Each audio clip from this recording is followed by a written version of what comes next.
You know, a lot of people come to me and they say, Hapa, I just don't feel like these people playing these tournaments are legit. And I can definitely relate to that feeling, and I know exactly why we feel that way. It's because the oversight involved in these tournaments seems non-existent. At least it's lacking in major ways. And that leaves the possibility to exist that people are in fact cheating in these tournaments. Now, while I believe there are people that are cheating in these tournaments and getting away with it, I don't believe it's the majority of the people playing in them. But I can definitely see reasons why others would feel the need to do the same things in an effort to level the playing field. So for those wanting to know the most complete way to exonerate one accused of cheating, or prove that somebody is cheating, make sure you pay very special attention to this video. It starts right now.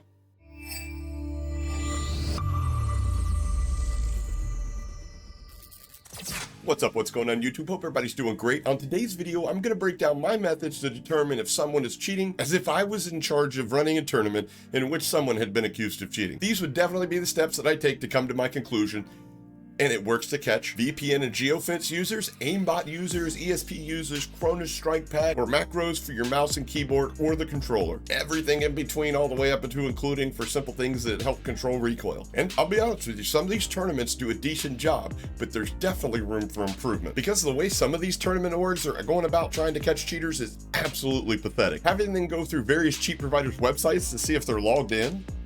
Okay, you might catch a couple dumb cheaters, but what about somebody with half a brain? Somebody that knows how to and will hide these traces by simply setting their browsers to cleanse themselves every 24 hours or so. Erasing your search history, deleting cookies and sign-ins. So these admins go ahead and waste an hour of everybody's time trying to get them to dial up every cheat provider that they've ever heard of. Newsflash, I bet they haven't even heard of half of them that are available out there. So as promised, on today's video, I'm going to show you the proper way to investigate a suspected cheater. So without further ado, let's dive right into it. But first, before we get started, there's a few rules that need to be changed to ensure that once you catch a cheater, they don't just rebrand and continue to steal money from legitimate competitors within these tournaments. First and foremost, you already have the credit card information of these participants. I'm assuming none of the tournament organizations are accepting BTC at this point, so as their form of entry for payment, you have the credit card information, thus identifying that participant. So going one step further and requiring a picture of a government-issued identification cards of sorts, and also a picture of that identification card being held up next to the owner's face in a selfie. That way these tournament organizations know that the people that are competing for a chance to win these large amounts of money are who they say they are. Because if I don't know who you are and I get caught for cheating, well, guess what? Within 24 hours, I could possibly be a completely different person with all new socials, new email, new credit card number, and you'd be none the wiser as a tournament organizer. Next, they need to amend the rules saying that any hesitancy or refusal to use TeamViewer or AnyDesk for remote connections to administer PC checks is an automatic instant DNQ and permanent ban from not only the organization's future competitions, but they should cross-ban them from all other tournament organizations as well. It definitely wouldn't be hard for a few of the larger competitive platforms to share this information, as they'd all definitely benefit from it. And the last thing that needs changed in the rules is there needs to be monitor cams that display monitors or basically the streamer's entire setup, and that needs to be a requirement for all PC competitors. A $30 investment to have the ability to prove that you're legit and you're not using ESP is not too much to ask, in my opinion, considering some of these prize pools. Now let's say after all that, we have some of these accusations starting to fly around like this. I mean, bro! Wait, I didn't see. Go back. Fucking shit I have ever seen! I will never do that! I was in the CDL! I shit on Simpanabeezy! And I will never do that! Oh my fucking god! Why am I playing him for $15,000, bro? Well, then it's time to perform a proper PC check. And this is how you go about doing that. First, the user should not exit their Warzone app. The game should always remain running. And they need to download one of these free remote access connection softwares like TeamViewer or AnyDesk so that an admin can log on and remotely control the competitor's PC during the PC check. And then the admin should check for the following. I'll let you know right off the bat, Windows activation means one of two things. They're either a cheater or they're a cheap ass. But the first real thing that you're going to want to check is called the real-time virus protection. You gotta make sure that's enabled along with all the other Windows security functions, as they do not affect the performance of the game at all, so there's no need for those settings to be disabled. And then you're gonna wanna go into the firewall settings. You're gonna wanna check to make sure all the firewalls are on, and even if they are on, you need to check the advanced firewall settings and make sure there's no outbound exceptions made for other programs such as a VPN or some sort of geofence. Hell, even cheats have an inbound and outbound connection to the provider's backend for authorization of the program. As if they didn't have this feature, someone could crack their tool and reproduce it. It's always said with within the hack providing community that your tool is only as valuable as your ability to protect its access. Now, all exceptions generally will be listed towards the top, and yes, there might be some exceptions created within the firewall that are for legit purposes. In fact, part of the reason I'm making this video is due to the video Rara recently posted about VPN and geofence usage and detection, which, by the way, I'll be linking down in the description because there's some really important things that you as a tournament admin should be made aware of. So if you're anybody as a tournament admin or just somebody that's interested in learning more about how to weed these people out from legitimate gamers that deserve the praise, definitely click on the link in the description after you're done watching this video. Go give Rara some love and definitely pay attention to that video. It's very informative. Now you guys are ready to inspect the file system. Now this is the one that's going to take the most amount of time, but it does need to be done with some due diligence. You're going to make sure any of the drives that are removable storage are inspected, as a lot of hack users put their executables on a flash drive. You're also going to want to check the quick access menu of the File Explorer and see if any files that have been used are no longer accessible because the flash drive that they had them on has now been removed. That right there within itself is an absolute 100% dead giveaway. They are cheating, they're using something, they removed it, they don't want you to know about it.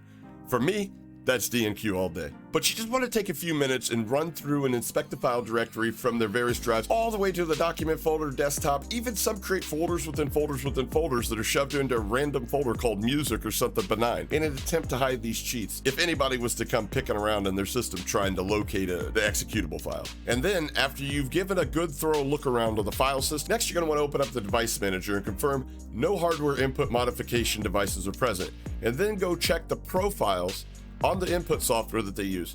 If they're on mouse and key, check their iQ or their G-Hub or whatever corresponding software to the company that produces the mouse or whatever keyboard that they're using. And within that software, you're going to want to check the profiles, not just the default one or the active one that they're using. You're going to want to check each and every individual profile within that software suite, because most of these can be cycled with the click of a button or a hotkey. Then after you've done all of that, and you double checked and made sure you were very thorough, because myself as a competitor would rather have one very good solid PC check that absconds me from any other future accusations than 10 half-assed PC checks that leave open so much doubt, like we've recently seen in a lot of these cases, Shifty for example. And after all that, you're going to want to exit the game and also exit the Battle.net app. Then you will restart the Battle.net app and have them enter their password. Then start the game. Then within the game settings, you're going to locate the account tab, and then you're also going to take a look at their geolocation within the game, as if they're using, say, no lag VPN or whatnot, and they're supposed to be from North Carolina, but it's saying they're from Kenya. Wow, can you believe it? They're a cheater. Because yes, VPNing and kill races in tournaments, that's cheating. And if you don't believe me, I mean, you hit the dislike button. I really could care less, bud.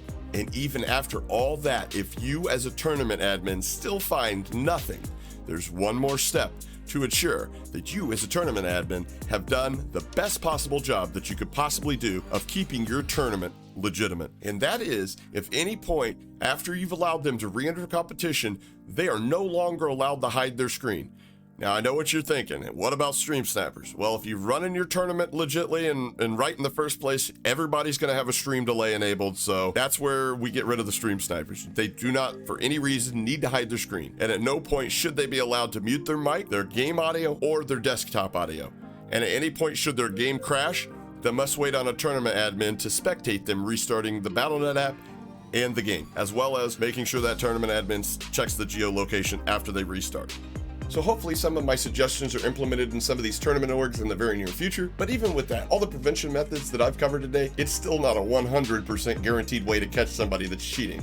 No matter if the cheating is considered VPNing, geofencing, hacking, or just some sort of script for recoil control. But it is a hell of a lot better than what I've been seeing going down lately. If you guys learned something, make sure you smash the like button. If you like content like this, make sure you subscribe with the notification bells on, so YouTube never lets you forget another upload or when I go live. And with that, you guys have made it through another video. I've been Hapa, and to borrow a line from every liberal ever, do better. Catch you guys on the next one.